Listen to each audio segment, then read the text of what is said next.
আমি আজকে আশা করেছিলাম যে প্রাইভেট সেক্টর যখন প্রস্তাবনাগুলি আনবে সেই ক্ষেত্রে তাদের স্পেসিফিক সেক্টরের relief at the same time national Exchequer কিভাবে আরো এনরিচ হবে একসাথে দুই জিনিসটা বিবেচনায় রেখে প্রপোজালগুলি আসবে।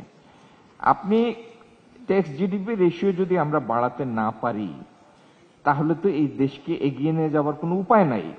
আপনি একটু আগে আমি আমার এক বিদগ্ধ প্রাইভেট সেক্টরের প্রতিনিধির মুখে শুনেছি যে আমরা ট্যাক্স দেই কিন্তু আমরা তো বিনিময়ে কিছু পাই না।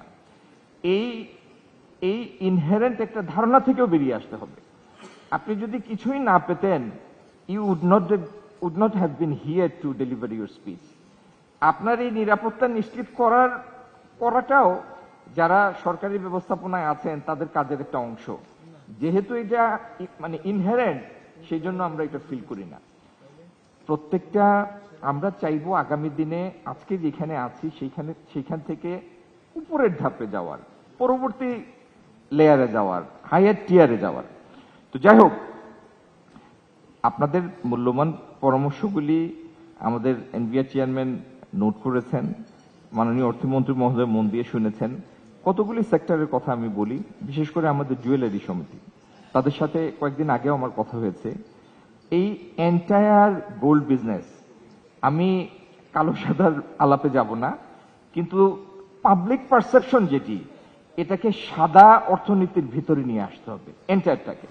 এবং আমি মানে এটা খুবই একটা উল্লেখযোগ্য কথা যে আমার পাশের দেশ যদি $52 বিলিয়ন এক্সপোর্ট করতে পারে এই অর্নামেন্টস থেকে, একই সময়ে একই অবিচ্ছিন্ন ভূখণ্ডে শুরু হওয়া এই শিল্প, আমার এখানে সেই পটেনশিয়াল কেন আমি হারনেস করতে পারবো না? কেন আমি অন্তত $12-14 বিলিয়ন এক্সপোর্ট আনতে পারবো না? কোনো কারণ নাই। যে কলাকৌশলীরা ওই পারে কাজ করে একই দক্ষতা নিয়ে আমার এখানেও কাজ করে। আমার দরকার একটা ভালো ল্যাব, ভালো ডিজাইন ফ্যাসিলিটি, আর সরকারি নীতিটা ব্যবস্থাপনা, যাতে এটা পুরো সেক্টরটা সাদা অর্থনীতির মধ্যে আসে। একটা